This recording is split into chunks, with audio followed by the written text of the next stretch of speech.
Tere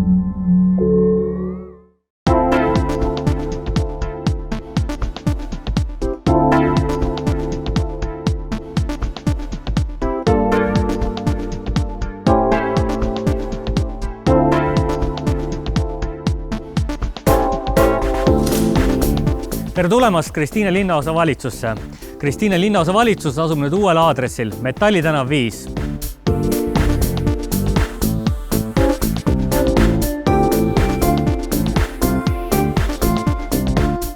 Kolisime ära vanast asukohast Tulike tänav 33B, sest vana hoone oli juba amortiseerunud ega vastanud enam tänapäevastele nõuetele.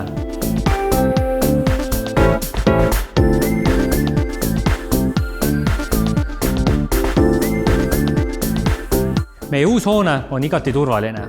Kõik külastajad registreeritakse. Kodanik esitab oma isikut tõendava dokumendi ja vastu saab kaardi, millega liikuda selles hoones erinevate korruste vahel.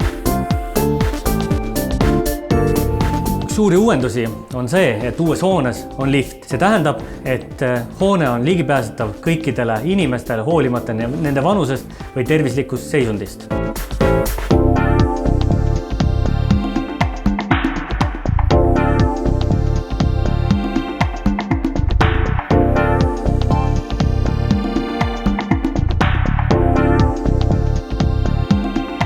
Teisel korrusel asub Kristiine sotsiaalhoolekande osakond. Teenused ja toetused, lastekaitsespetsialistid ja eksperdid. Tööd on hetkel spetsialistidel väga palju, sest seoses eriolukorraga on vaja rohkem inimestele pakkuda tuge ja nendega suhelda.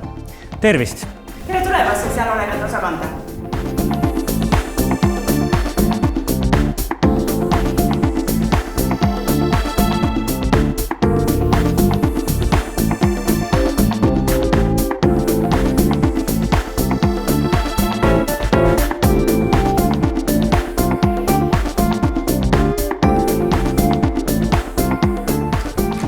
Halloo, kuidas saan teid aidata?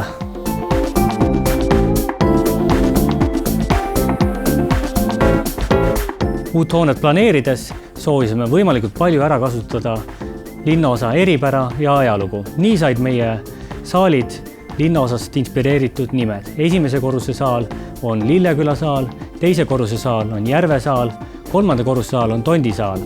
Kui 3 esimese korruse saali said asumite järgi ja 4. asumit meil ei ole, nii panimegi 5. korruse saaliks kuninganna Kristina saal.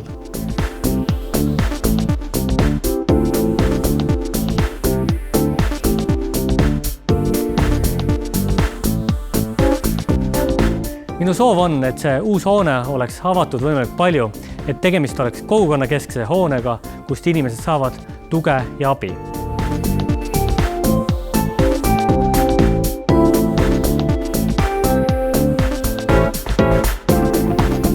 Kristiine linnaosa valitsuse uue hoone ees on parkimine tasuta. Kõigepealt on võimalik tulla autoga ja jätta oma auto Metalli tänavale ja tasuta täies pikkuses või tulla rattaga ja jätta uude rattaparklasse oma ratas turvaliselt.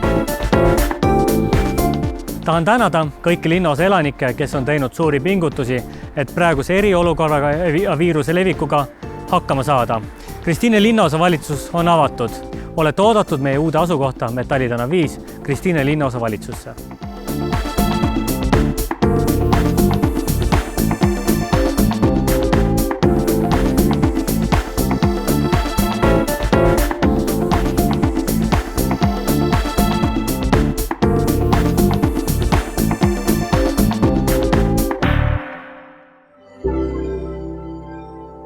Thank you.